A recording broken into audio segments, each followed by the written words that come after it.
elbows, knees. But these are only 6 of the 8 limbs. The kick is a fundamental strike in Muay Thai. Like the jab in Western boxing, the kick is the long-range weapon of the sport. The kick's power comes from the torque generated by the rotation of the hips. It's the same principle that cracks a whip. Turning the hips just a few degrees forces the foot to travel a much greater distance and creates a lot of speed as it does.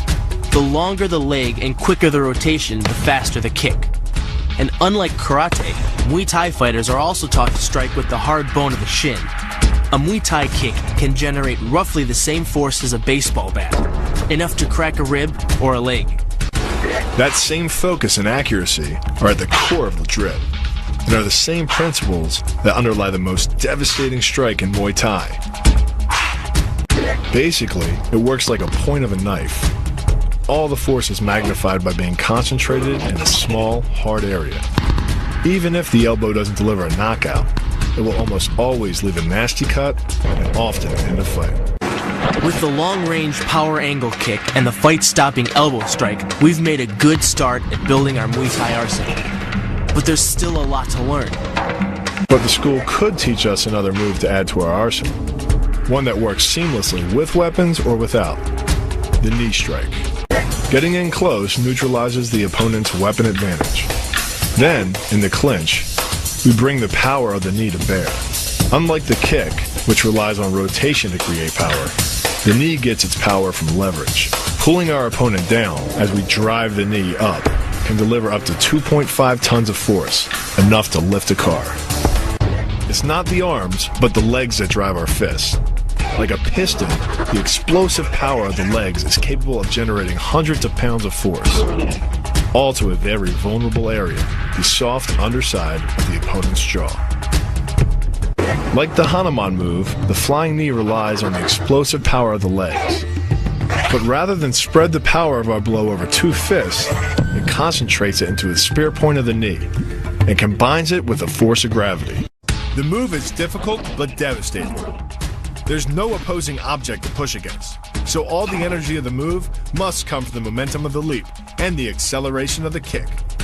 The snapping motion of the lower leg functions much like a coiled spring.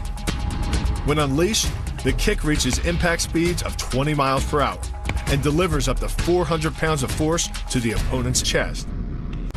The key to this synergy of speed and power is punch technique, punch location, and punch frequency.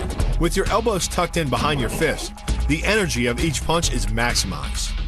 And because the punch is delivered to your opponent's core along a center line, the more directly that force is transmitted to his body. The effect is similar to that of continually slamming a battering ram against a door. No matter how strong, it can only sustain so many blows before it collapses. This kick is all about speed. The further the foot travels, the greater its acceleration, and the more dangerous a weapon it becomes. Powered by the muscles of the hip flexor and the quadriceps, by the time your foot reaches your opponent's throat, it's traveling nearly 40 miles per hour. That type of speed yields over 1,000 pounds of force, enough to puncture the Adam's apple and crush your windpipe. The power of the takedown is derived from the simple mechanical advantage you hold over your opponent. By wrapping up his striking leg at the upper thigh, you've placed your opponent in what's called conditional stability.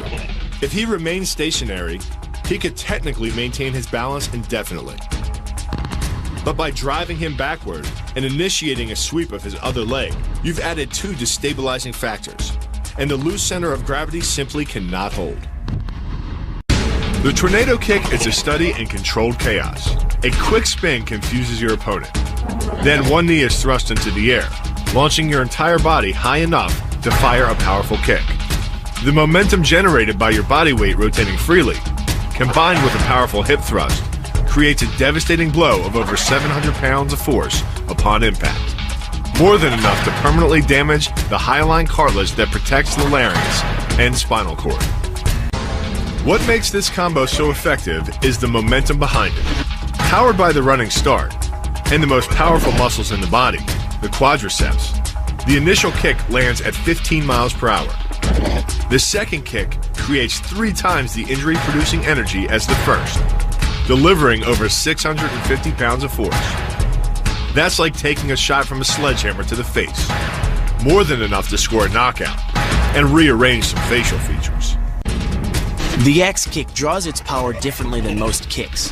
Once your foot reaches the apex above your opponent's head, your body's momentum, combined with the ease of downward acceleration due to gravity, can reach speeds over 20 miles per hour. That's enough to generate more than 550 pounds of force at the point of impact, easily breaking the nose or shattering the clavicle.